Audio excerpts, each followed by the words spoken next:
Bem, irmãos, vamos orar, depois iremos para a meditação. Oremos. Senhor nosso Deus e Pai querido, muito obrigado pela bondade do Senhor em nossas vidas. Pedimos perdão por todos os nossos pecados. Te agradecemos, ó Pai, pela oportunidade que o Senhor nos deu de podermos te louvar e agora de poder meditar em tua santa palavra. Pedimos a direção do teu Santo Espírito para que cada um possa entender e praticar a tua palavra para a tua glória. Nós oramos em nome do teu Filho amado, nosso Senhor e Salvador Jesus Cristo. Amém. Bem, irmãos, nós vamos dar continuidade ao estudo que estamos fazendo sobre a oração e hoje vamos observar a vida de Jó com relação à oração. Jó capítulo 1, versículo 1 até o versículo 22, nós iremos ler. Jó capítulo 1, a partir do versículo 1.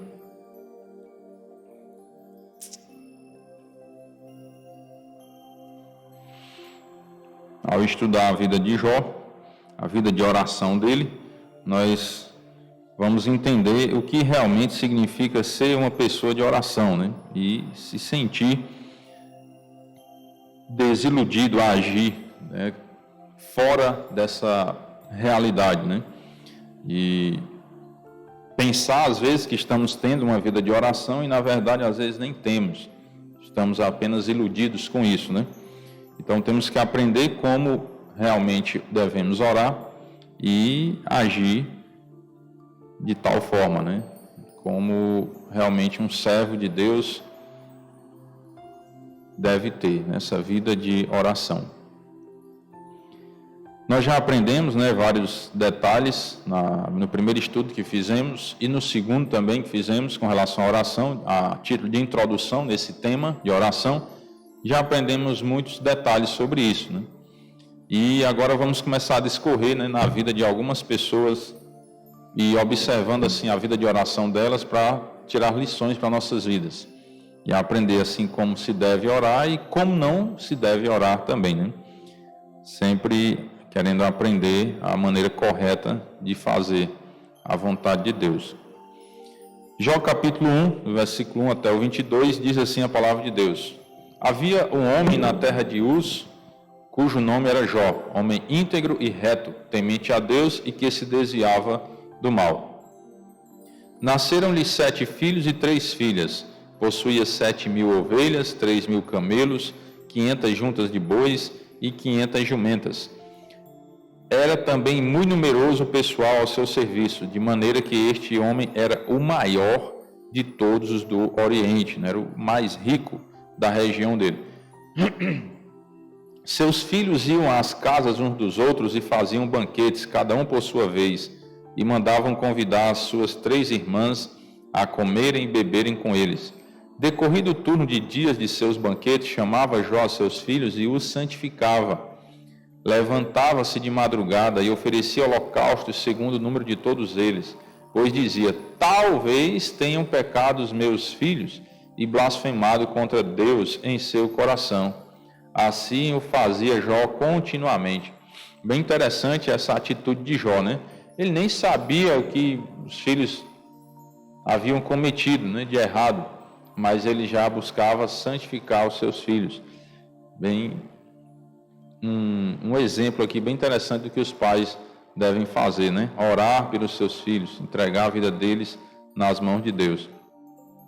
Num dia em que os filhos de Deus vieram apresentar-se perante o Senhor, veio também Satanás entre eles. Então perguntou o Senhor a Satanás: de onde vens?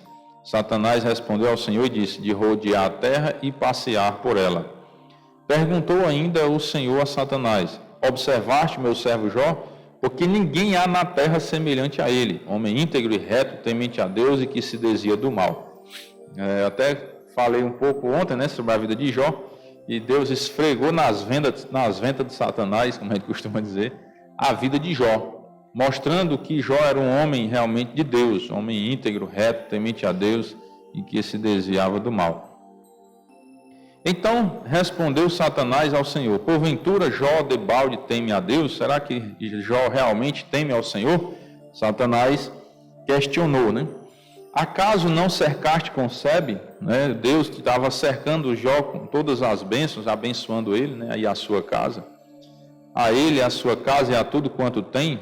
O Senhor protege tudo que é dele. A obra de suas mãos abençoaste e os seus bens se multiplicaram na terra. Como se Satanás estivesse dizendo, Jó só é assim porque o Senhor tem abençoado ele. Se o Senhor tirar essas bênçãos, ele não vai continuar sendo fiel a ti, né? Estende, porém, a mão e toca-lhe em tudo quanto tem, e verás se não blasfema contra ti na tua face. Disse o Senhor a Satanás, eis que tudo quanto ele tem está em teu poder. Somente contra ele não estendas a mão. E Satanás saiu da presença do Senhor. Sucedeu um dia em que seus filhos e suas filhas comiam e bebiam vinho na casa do irmão primogênito, que veio um mensageiro a Jó e lhe disse, os bois lavravam e as jumentas pasciam junto a eles. De repente deram sobre eles os sabeus e os levaram e mataram a servos a fio de espada. Só eu escapei para trazer-te a nova. Observe que, às vezes as pessoas pegam um texto desse, ó. Sucedeu um dia em que seus filhos e suas filhas comiam e bebiam o quê?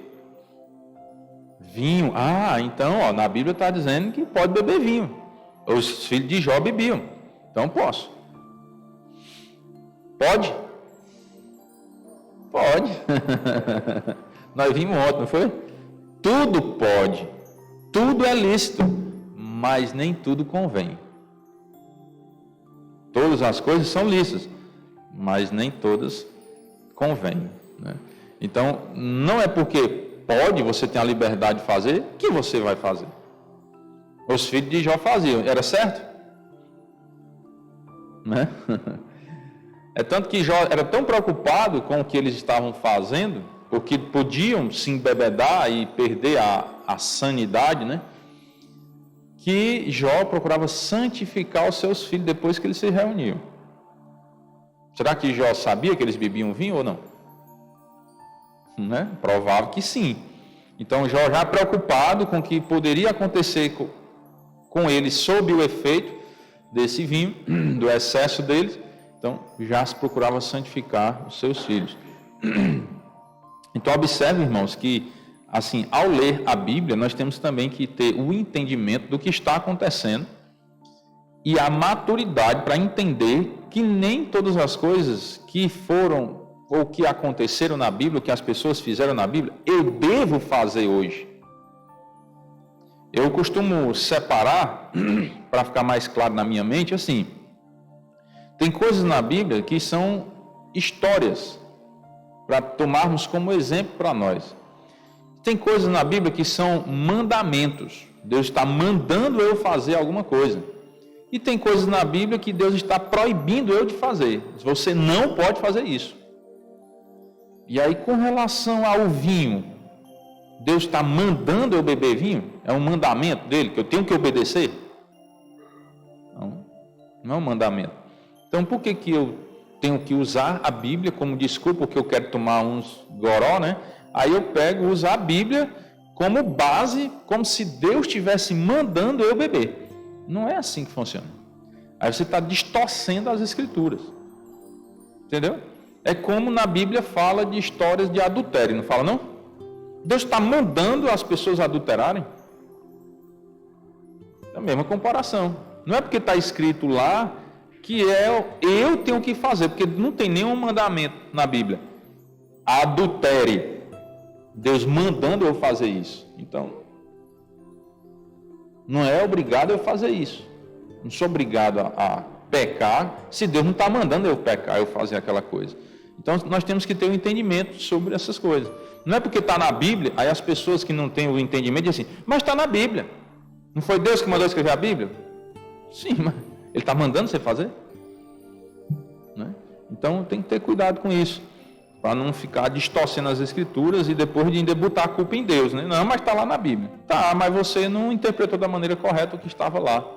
Não buscou o entendimento correto daquilo e fez algo errado, certo? E a culpa não é de Deus. Se você usa a Bíblia como pretexto para pecar, a culpa não é de Deus. A culpa é sua, certo? Então fique bem ciente disso. Versículo 16, falava este ainda quando veio outro e disse, fogo de Deus caiu do céu e queimou as ovelhas e os servos e os consumiu, só eu escapei para trazer-te a nova. Falava este ainda quando veio outro e disse, dividiram-se os caldeus entre 3 bandos, deram sobre os camelos, os levaram e mataram aos servos a fio de espada, só eu escapei para trazer-te a nova. Também este falava ainda quando veio outro e disse, estando teus filhos e tuas filhas comendo e bebendo vinho, em casa do irmão primogênito, eis que se levantou o grande vento do lado do deserto e deu nos 4 cantos da casa, a qual caiu sobre eles e morreram. Só eu escapei para trazer-te a nova. Observe, que eu gosto de observar esse detalhe. Falava ainda. Um estava trazendo uma má notícia, enquanto esse estava trazendo, chegou o outro trazendo outra má notícia. Foi um atrás do outro. No mesmo dia, Jó perdeu todos os seus bens e os 10 filhos. Foi barra pesada aqui para Jó, né? Às vezes a gente sofre alguma coisa e já se desespera, né? Mas Jó perdeu tudo. Ele era o maior dos do Oriente, perdeu tudo. Então Jó se levantou, rasgou o seu manto, rapou a cabeça e lançou-se em terra e fez o quê? Ele não murmurou, ele não reclamou, não amaldiçoou a Deus, nada. Ele adorou a Deus. Foi o que ele fez. Não é fácil fazer isso aqui, não. Nós estamos dizendo que é fácil fazer o que Jó fez, não. Estamos dizendo que na Bíblia tem relatando a história do homem que fez. E ele era um ser humano normal, como qualquer outro. Pecador, como qualquer outro. Só porque ele tinha já uma certa, vamos dizer assim, uma intimidade com Deus, né? Um conhecimento de Deus que o levava a fazer assim, a agir dessa forma. Diante das tribulações da vida, das dificuldades, ele adorava a Deus. Não murmurava contra Deus, não reclamava a Deus contra Deus, não colocava Deus contra a parede, querendo obter respostas, obrigando Deus a dar satisfação a ele, não. Ele adorava a Deus. Aconteceu? Vamos adorar a Deus, vamos glorificar o nome do Senhor, que a Bíblia diz, em tudo dai graças, porque é a vontade de Deus em Cristo Jesus, nosso Senhor. E disse, no saí do ventre de minha mãe, e no voltarei. O Senhor deu, o Senhor o tomou, bendito seja o nome do Senhor. Em tudo isto, Jó não pecou, nem atribuiu a Deus falta alguma. Então, até aqui, nós vamos ler, né, o capítulo 1, e vamos começar a discorrer aqui nos comentários feitos no livro que estamos estudando. E essa lição foi escrita aqui pelo pastor Aguinaldo Faisal de Carvalho. E até aqui você já tira várias lições para a sua vida, né? Que diante das tempestades, das dificuldades da vida, você tem que adorar a Deus, você tem que bendizer o Senhor e não se voltar contra Deus, não se afastar de Deus. Algumas pessoas às vezes agem dessa forma, né? Aconteceu uma dificuldade na minha vida, pô, não quero mais conversa com Deus, não. Mas quem vai continuar sofrendo é você. Deus não vai sofrer por isso, não. Certo? É uma infantilidade da nossa parte quando nós pensamos assim. Vou me afastar de Deus porque Deus permitiu isso aqui acontecer na minha vida, de ruim, que eu não queria que acontecesse. Mas se você se afastar, vai ser pior para você, não é para Deus. Qual a falta que Deus vai sentir de nós? O que vai diminuir da pessoa de Deus se eu me afastar dele? Vai mudar nada na vida de Deus, nada. Ele é Deus. Agora, na nossa vida vai mudar muita coisa. Vai mudar muita coisa. Porque se nós, próximos de Deus, já sofremos algumas coisas, você imagine longe. Nós vamos nos refugiar em quem? Você está próximo de Deus, você procura refúgio no Senhor. Agora, se você está distante, vai se refugiar onde? Você imagine você no meio de uma tempestade. Aí tem assim uma rocha muito grande, que é inabalável, que a tempestade não vai derrubar aquela rocha. Ela está vindo do lado ali do nascente, por exemplo. E aí tem como você se abrigar na rocha e a tempestade passar e a rocha te proteger e você não ser atingido. Você vai fazer o quê? Se refugiar na rocha, não é não? Opa, vou me esconder aqui e deixa a tempestade passar.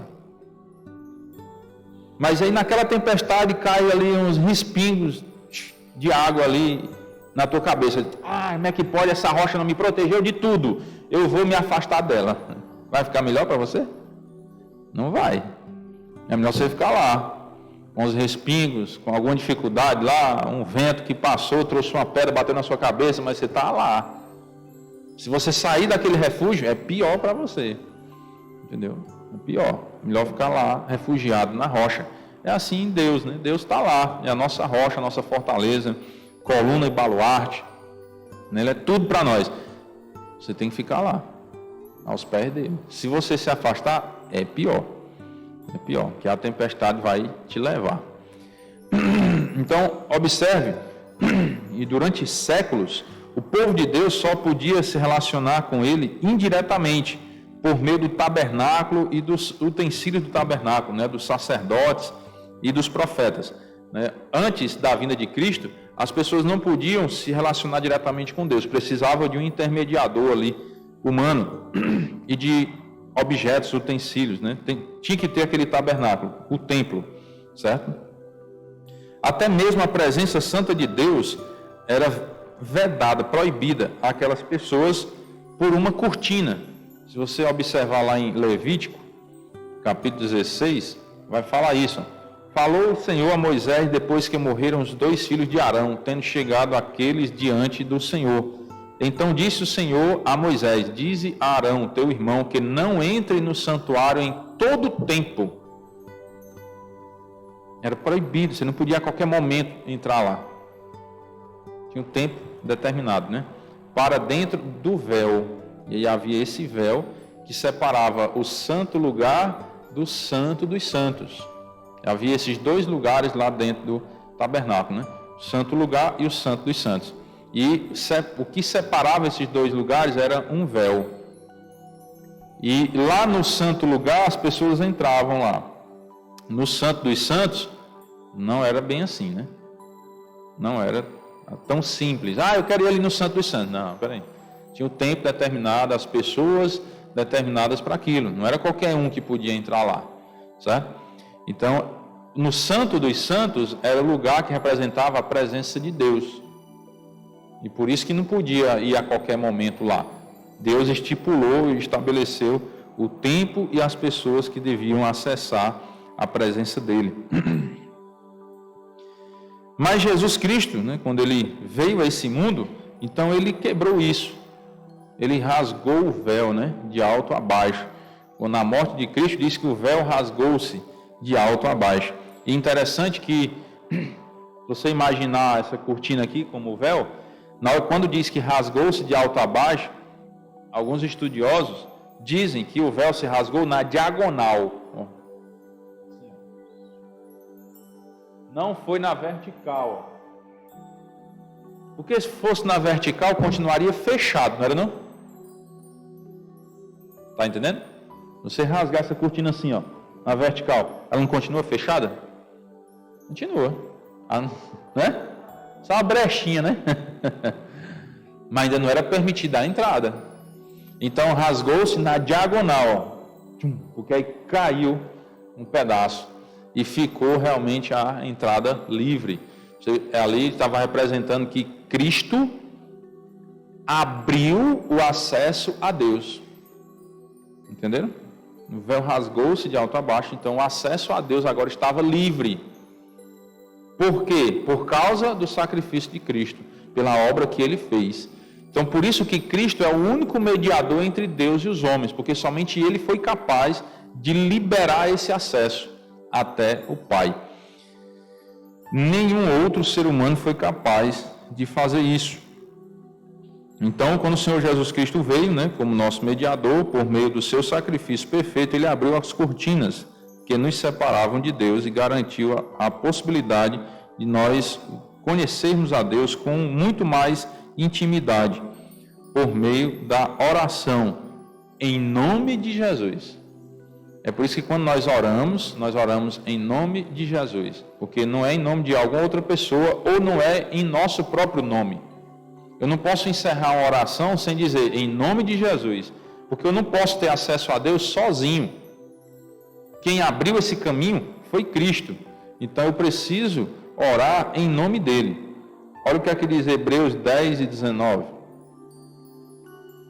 Tendo, pois, irmãos, intrepidez para entrar no Santo dos Santos, pelo sangue de Jesus. a intrepidez que temos hoje de poder orar a Deus, diretamente a Deus, não preciso de nenhum mediador, Maria, Pedro, Paulo, José, João, direto a Deus, é pelo sangue de Jesus. E aí diz, pelo novo e vivo caminho que Ele nos consagrou pelo véu, isto é, pela sua carne. Então, por meio de Cristo, nós temos agora acesso a entrar no Santo dos Santos, que é na presença de Deus. E tendo grandes sacerdotes sobre a casa de Deus, aproximemo-nos com sincero coração, em plena certeza de fé, tendo o coração purificado da má consciência e lavado o corpo com água pura. Você observa que ele dá aí algumas características já de como você deve orar. Aproximemo-nos, como? Com sincero coração, não usando de vãs repetições. Tem que ser de forma sincera, não com falsidade, mas aquilo que realmente você está querendo se comunicar com Deus, né? Ou gratidão, ou petição. Plena certeza de fé. Tudo que pedir, crendo, recebereis. Com fé. Tendo o coração purificado, né? Nós temos que procurar viver uma vida de santidade para poder orarmos a Deus. Como que eu tenho uma vida toda bagunçada, pervertida, distante da vontade do Senhor e quero que Deus atenda a minha oração? Não é complicado, viu? Bem complicado. Deus pode atender? Pode, Ele pode fazer tudo, né? Mas Ele tem a obrigação de fazer isso? Não. Só se Ele quiser. Se eu quero ter uma probabilidade maior de Deus atender a minha oração, eu tenho que seguir esses critérios.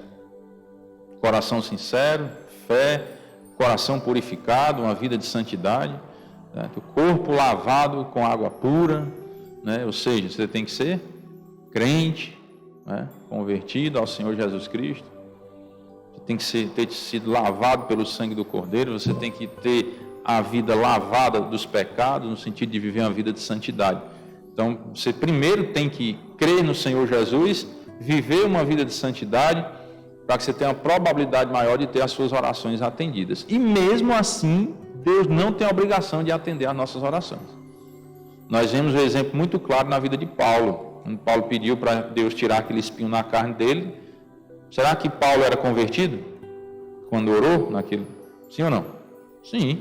Será que Paulo tinha uma vida consagrada? O que é que vocês acham? Sim, mas Deus disse o que para a oração dele? Não. Não vou atender, porque a minha graça te basta. Acabou-se. E aí, foi o que Paulo fez? Se afastou da rocha e foi para o meio da tempestade? Não. Ele se refugiou no Senhor, cada vez mais. Ele disse, quando sou fraco, é que sou forte. Ele entendeu, né, que na fraqueza dele, ele tinha que se refugiar onde? Na rocha, que é forte, que é inabalável. E assim ele encontrou força para prosseguir a sua caminhada até o fim, quando ele disse, combati o bom combate, completei a carreira e guardei plena certeza de fé. Entendeu? Guardei a fé. Aí a coroa da justiça me está guardada. Isso representa o quê? Fé. Ele estava vendo a coroa? Já tinha ido lá no céu? Pegou nela? Não. Era certeza de fé. O Senhor reto juiz me dará naquele dia. Fé. E é assim que devemos agir, né? Nossa vida tem que seguir esses padrões, vamos dizer assim, para que nós tenhamos uma vida realmente de oração. Às vezes nós pensamos que orar é muito simples, né? É só ir lá, me ajoelhar e, Senhor, me dá isso, dá aquilo, faz isso, em nome de Jesus, amém, tchau. Vocês estão observando que não é tão simples assim. Você precisa de alguns critérios, vamos dizer, né? O primeiro é a conversão, o segundo é a purificação, a vida de santidade. E aí vem a fé, você tem que orar com fé, você tem que crer no intercessor, que é Cristo, porque foi Ele que abriu o caminho do véu para nós, para termos acesso ao Santo dos Santos, à presença de Deus, com um sincero coração. Então, como se tivesse uma preparação antes, né? Você tem que se preparar para orar. E assim Deus, se for da vontade dEle, Ele vai atender a oração. Mas hoje muitos mudaram a lógica de Deus, ensinando que nós é que devemos abrir as cortinas do nosso eu interior, permitindo a Deus nos conhecer como de fato somos. Inverter os papéis, né?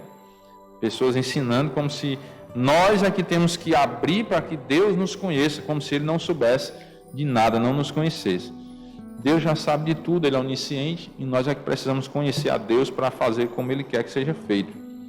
Naturalmente, Deus se agrada de um coração verdadeiro, que se derrama sem máscaras em sua presença. Mas isso não significa que Ele não nos conheça melhor do que nós mesmos. Os promotores dessa ideia, acreditam que a sinceridade e a fé são fatores decisivos para conquistar o favor divino. Creem que o que de melhor podemos conquistar nos momentos de oração são suas preciosas bênçãos.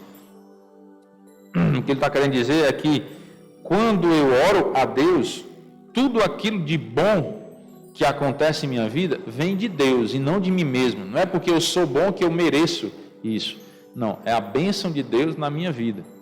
Se eu oro a Deus e alcanço algum favor divino, é bênção de Deus e não mérito meu.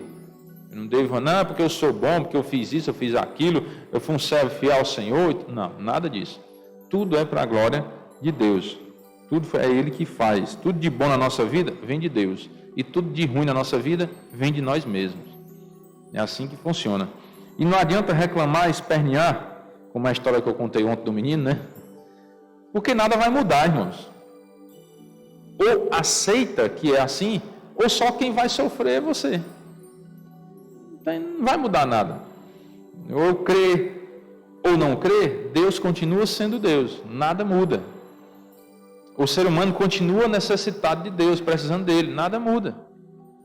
Eu que tenho que entender, aprender da Bíblia e fazer como Deus quer, para que eu desfrute das bênçãos que Deus tem para dar.